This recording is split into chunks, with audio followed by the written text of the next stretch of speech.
حقوق العباد ہوگا میرا کیا کرم مجھ پہ کر دے کرم یا الہی.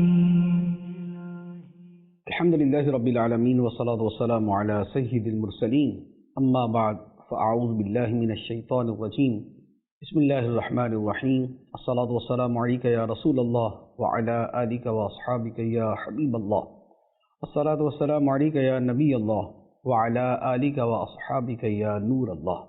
سلسلہ ہے بندوں کے حقوق اور اس میں شوہر کے حقوق کا بیان جاری تھا. آج کا ہمارا سلسلہ بھی اسی موضوع پر ہے. شوہر کے متعدد حقوق بیان کیے تھے. شوہر کا نواں حق نمبر 9 جو ہے وہ ہے کہ بیوی اپنی ذات اور کردار کے سلسلے میں شوہر کے حق میں ہرگز خیانت نہ کرے. اس عمل کی اور اس حق کی ادائیگی کی کیا فضیلت ہے. نبی پاک صلی اللہ تعالیٰ علیہ وآلہ وسلم کا بڑا خوبصورت فرمان ہے. ترمذی شریف کی روایت ہے. آقا کریم صلی اللہ تعالیٰ علیہ وآلہ وسلم نے فرمایا کہ وہ عورت جس نے 5 وقت نماز ادا کی، رمضان کے روزے رکھے اور اپنی اس نے ناموس کی عزت کی حفاظت کی اور اپنے شوہر کی اطاعت کی. 4 باتیں: 5 وقت کی نماز ادا کی، رمضان کے روزے رکھے، اپنی عزت و آبرو کی حفاظت کی اور اپنے شوہر کی اطاعت کی. فرمایا قیامت کے دن اس عورت سے کہا جائے گا کہ جنت کے جس دروازے سے چاہو جنت میں داخل ہو جاؤ. سبحان اللہ سبحان اللہ. کس قدر عظیم فضیلت ہے اس بیوی کے لیے جو نماز کی، روزے کی اور شرم و حیا کی پابند ہو اور اس کے ساتھ اپنے شوہر کی اطاعت گزار ہو. اس کے لیے اتنی عظیم فضیلت کہ جنت کے 8 دروازے اور اسے یہ کہا جائے گا کہ جس دروازے سے چاہو تم جنت میں داخل ہو جاؤ. سبحان اللہ. جنت کے کسی ایک دروازے سے بھی داخلہ مل جائے تو خوش نصیبی ہے، خوش قسمتی ہے. لیکن جو شوہر کی فرما بردار بیوی ہے اس کے لیے کتنی عظیم بشارت ہے کہ 8 دروازوں سے اسے جنت میں داخل ہونے کی اجازت ہوگی. لیکن یہ فضیلت کس صورت میں ہے؟ وہ یہ کہ وہ اپنی ناموس کی حفاظت کرے، نماز روزے کی پابندی کرے اور شوہر کی اطاعت کرے. اب اپنے ذات اور کردار کے حوالے سے خیانت نہ کرنا. آج کے زمانے میں بعض لوگوں کے اعتبار سے تو یہ بات بڑی عجیب ہو سکتی ہے کہ بھئی ایک عورت شادی شدہ ہے تو وہ اپنے معاملات میں خیانت کیسے کر سکتی ہے، عزت اور شرم کے معاملات میں خیانت کیسے کر سکتی ہے. لیکن بعض عورتیں وہ ہوں گی کہ جن کے لیے یہ کوئی اجنبی شے نہیں. وجہ یہ کہ موبائل کا زمانہ ہے اور موبائل کے ذریعے رابطہ کرنا کسی کے ساتھ بھی کتنا آسان ہے اسے ہم میں سے ہر کوئی سمجھتا ہے. پھر موبائل کے اندر جو نیٹ کا آپشن ہے، واٹس ایپ کا آپشن ہے، فیس بک کا آپشن ہے اور جو اس کے علاوہ سوشل میڈیا کے دوسرے فورمز ہیں، یہ سب اویلیبل ہے. اور جہاں پر ایک مرتبہ خیانت کی ابتدا ہو جاتی ہے تو پھر اس کے بعد معاملہ بڑھتے بڑھتے کہیں سے کہیں پہنچ جاتا ہے.